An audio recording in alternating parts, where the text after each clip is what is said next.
عليكم ورحمة الله وبركاته. runtii sharaf weyn bay noo tahay maanta inaynu magaalada Boorama ku qabsanno shir sanadeedkeena wasaaradda ee dib u qiimaynta waxqabadkii wasaaradda 2020 iyo dejinta qorshaha 2021 ku saabsan. shirkanu saddex qodob ayuu xoogga saari doonaa muddada saddexda maalmood oo socda. ka koobaad waxa weeye inaynu qiimayn iyo dib u eegis ku samayno waxqabadkii sanadkii tagay 2020 inagoo ka faa'iideysanayna wixii wanaagsanaa aynu qabanay iyo wixii aynu ku wanaagsanayn muddada sanadka inagoo sixi doona waxyaabihii aynu ku liidanay ama aynu ku hooseynay ama ay caqabaduhu inoo saamixi waayeen inagoo fahmi doona waxyaabihii naga hor istaagay hawlihii noo qorshaysnaa 2020 ee muhiimka ah oo aynu sanadkana kaga faa'iideysan doono inagoo farsamooyin badan oo aynu sanadkii hore baranay uga faa'iideysanayna sanadka cusub ee 2021 waxaan xoogga saari doonaa inaynu dejino qorshaha 2021 kaasi oo ku salaysnaan doona horumarinta mashaariicda horumarinta si loo dardargelin lahaa si loo dhisi lahaa awoodda shaqo ee wasaaradda oo siyaasadaha iyo shuruucdu ugu horeyso sida aynu u xoojin lahayn xog wadaagga iskaashiga iyo wada shaqaynta dhinacyada kala duwan ee wasaaradda maadaama aynu sanaag ilaa awdal inta u dhaxaysa xubnihii ugu muhiimsanaa ee howlfulinta u qaabilsanaa wasaaraddu ay maanta halkan ku sugan yihiin waxaynu isla jeexi doonaa jihada shaqo ee wasaaraddu ay aadayso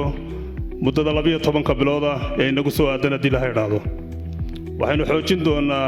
isla xisaabtanka iska warhaynta iyo daahfurnaanta shaqo ee muddada 12 bilood ah ee inagu soo wajahan waxaynu xoogga saaraynaa oo kale dib u habaynta qaab dhismeedka wasaaradda waxaad ogtiin mudanayaal iyo marwooyin wasaaraddu waxay ka mid tahay 8 wasaaradood ee sanadkan qorshaha dib u habaynta shaqaalaha dawladdu ku soo wajahan yahay consultant bay nagu soo qortay hay'adda shaqaaluhu waxaynu u baahnay inaguna inaynu diyaar noqonno aynu halkan iskula eegno qaab dhismeedka wasaaraddu sida uu ku saxsanaanayo ku sii wanaagsanaanayo sidoo horena uga sii wacnaanayo haddaan yara dul istaago qodobka qaab dhismeedka marka laga hadlayo institution lafdhabar waxa uu in la helo qaab dhismeed qeexan oo ka kooban waaxyo qaybo xafiis nugaadyo iyo shaqaale idman oo leh waajibaad shaqo laga doonayo iyo isla xisaabtan qaab dhismeedka wasaaradda marka la saxo waxay imanaysaa sidii agaasimiga hore iyo ciise uu sheegay in waaxyo ay yeeshaan waajibaad cayiman qaybuhuna ay yeeshaan waajibaad taa ka sii dheegma xafiisanugayaduna ay yeeshaan shaqo laga doonayo waajibaad laga rabo qofka shaqaale caadigana uu yaqaano waxa laga doonayo iyo waxa uu isagu u qaabilsan yahay wasaaradda ama xafiiska marka uu ka tirsan yahay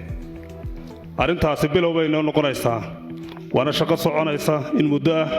hay'adda shaqaaluna ay nala wadayso iyo la taliyaasha ay noo keeneen laakiin innaga ayaa shaqada lafdhabar u ah innaga ayay tahay waayo innaga ayaa guriga degan innaga ayaa garanayna qaab dhismeedka wasaaraddu iyo xafiisyadeennu qaabkay ku habboon yihiin waa sii wanaajin dabcan wasaaraddu way lahayd qaab dhismeed maaha mid hadda la abuurayo wuxuu weeye in dib loo sii habeeyo oo la sii qurxiyo shaqaalaha oo u badan dad farsame yaqaano aqoon-yahanana ay shaqadooda iyo waajibaadkoodu aad ugu sii kala caddaadaa waxaa isweydiin leh maxaa shirkan ka soo bixi doona oo laga filayaa waxaynu filaynaa inay ka soo baxda halkan in iskaashiga iyo wada shaqaynteennu ay sii xoogaysato in tala wadaaggeenna iyo horsocodkeenna shaqo uu noqdo mid intii hore ka ballaadhan waxaynu filaynaa inaannu yeelanno qorshe sannadeed dhammaystiran oo aynu ka fikirno keliya maxaynu 3 biloodla kasta fulinnaa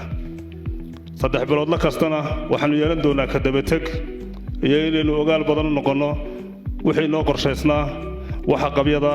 iyo waxay noo qabsoomay waxaa halkan ka soo bixi doona markaan qorshaha sanadka dejinno inaynu helno qorshaha koowaad ee 3 biloodlaha koowaad ee sanadkan isagoo aynu ku sii salayn doono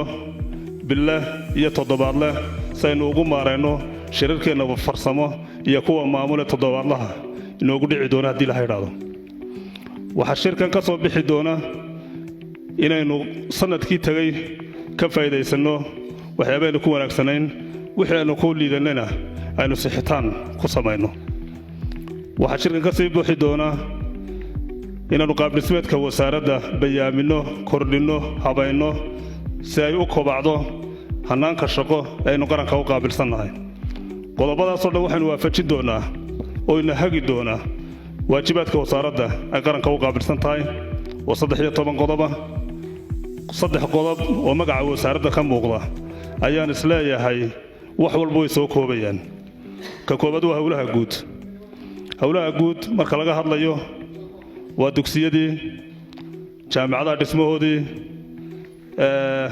meelihii publica ah ay wasaaraddu iyo dawladdu ku shaqaynaysay